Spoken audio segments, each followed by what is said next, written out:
meeting will remember this is what we call the formal portion of the meeting. This is your opportunity to give us your comments orally. It's the equivalent of submitting something in writing. The comment period remains open on this application. This application is still under technical review.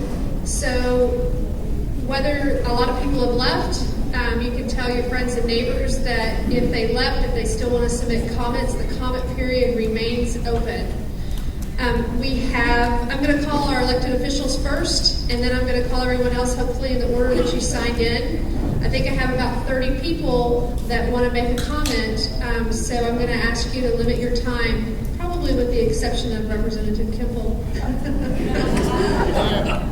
to 3 minutes. And because this is on the record, you're going to have to stand up to the mic and state your name for the record. Representative Campbell. Thank you very much. State Representative John Kuemple, Guadalupe County resident and dependent on the Carizzo Wilcox Aquifer. Tonight, again, thank y'all for being here. We appreciate y'all being in House District 44 on such an important issue. All the people behind me, thank y'all for being here as well. We'll get into it. It's been mentioned earlier, most of the people in here are pretty pragmatic. We understand the need for landfills, but it just doesn't make sense where it is.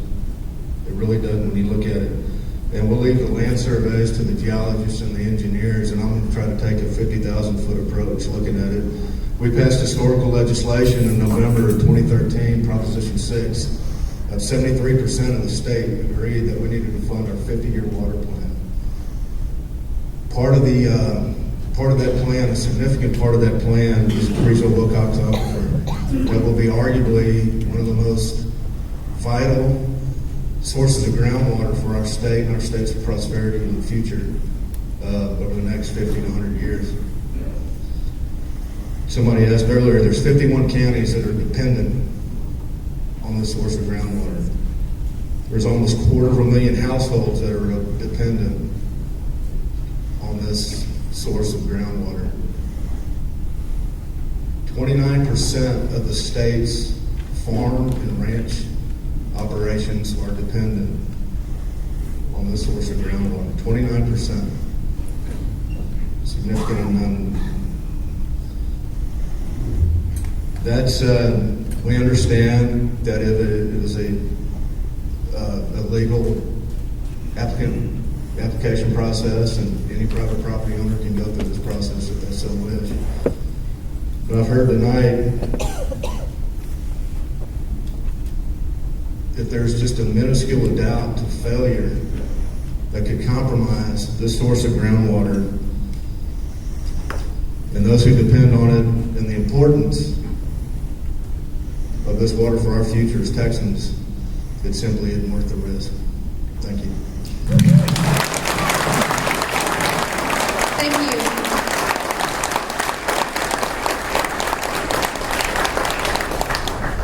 Kelly Wallace, on behalf of Senator Donna Campbell.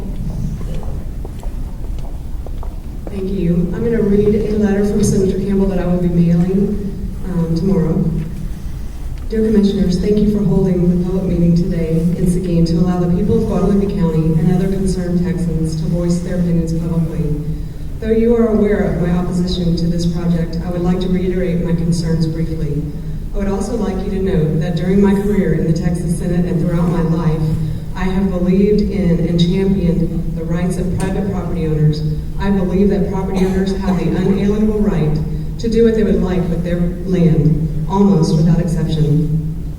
In fact, I contend that the only exception to this principle should be when the health and welfare of the general public is apt to be direly affected. My opposition to the Post-Oak Clean Green landfill is based solely on the potential water contamination it poses. Due to its location over the recharge zone of the Carizzo Wilcox Aquifer system and the additional danger of rapid contamination created by abandoned oil wells in the area, I believe it is my duty to speak out. Many of my constituents depend on water from this aquifer and are counting on me to protect them and the generations to come. This is a responsibility I will not shirk.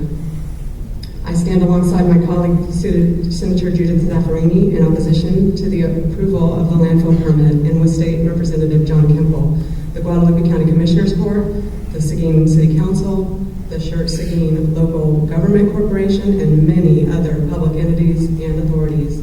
I appreciate your vigilant protection of the safety of our environment as you consider the status of the post-Oak Clean Green permit. Most sincerely, Senator Donna Campbell. Kelly, I can put that on that for you. It's ready to go out tomorrow. Yeah.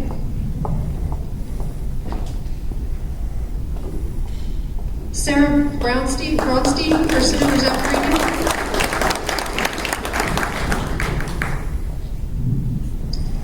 Thank you.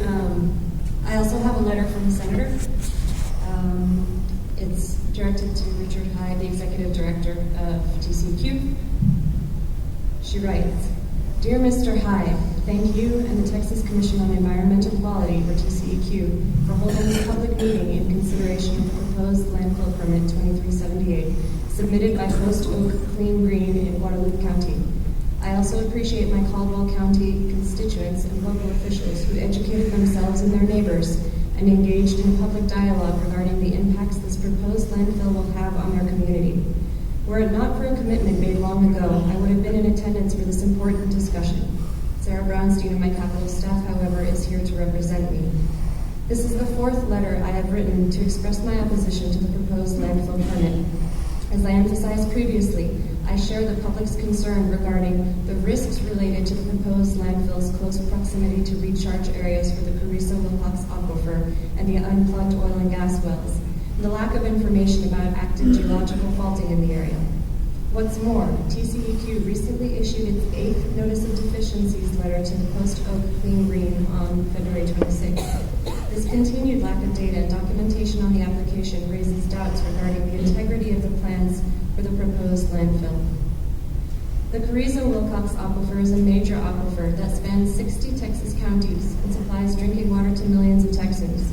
I repeat my concern that the proposed landfill's proximity to abandoned oil and gas wells with deteriorating well casings could, with a single accident, storm, landfill liner failure, or human error, allow toxic waste from the landfill to contaminate the aquifer. Should such contamination occur, any landfill runoff would seep directly into Nash Creek, which flows into the Guadalupe River. This runoff could jeopardize the public health, safety, and welfare of downstream users, not only by polluting the drinking water supply, thereby making the water unsafe for recreation, livestock, and wildlife, but also by causing costly shutdowns of residential and industrial uses of the river. The precarious location of the proposed landfill over the recharge zone of the Carizzo Wilcox Aquifer system merits scrutiny of this application beyond minimal requirements. Equally important, the application does not address the lack of detailed information about the local geology relating to oil and gas development. An inspection conducted by the Texas Railroad Commission revealed that there are 2 known wells on the proposed landfill site. Tom Melville, former director of the District Office of the Texas Railroad Commission, wrote a letter to TCEQ confirming the existence of unpermitted wells in the area and expressing strong disapproval of the landfill, citing serious concerns about long-term groundwater contamination resulting from unplugged wells. The consolidated application, submitted in October 2013, with parts 1 through 4, incorporates several significant revisions, including major changes to the descriptions of the geology and groundwater hydrology of the area, and removal and discussion of a major fault system in the immediate area of the site. This omission is important because under Texas law, no solid waste disposal may occur in areas of active geological faulting, recognizing that seismic activity results in slippage along failure planes, thus creating preferred seepage paths for liquids. These significant changes, which question the overall stability of the site, must be investigated in greater detail and resolved before any permit is approved. Finally, despite TCEQ's 2011 Sunset Review, in which the TCEQ committed to ensure better permit applications by limiting the number of NODs to 2 per application, TCEQ's recent 8th NOD to the applicant registered 110 deficiencies and inaccuracies in the application. These must be addressed for the application to be technically complete. This is in addition to the 219 issues raised since February 2012. The many NODs and vast number of deficiencies demonstrate the persistent problems associated with this permit application. In my 27 years in the Texas Senate, I have worked diligently to advocate on behalf of my constituents.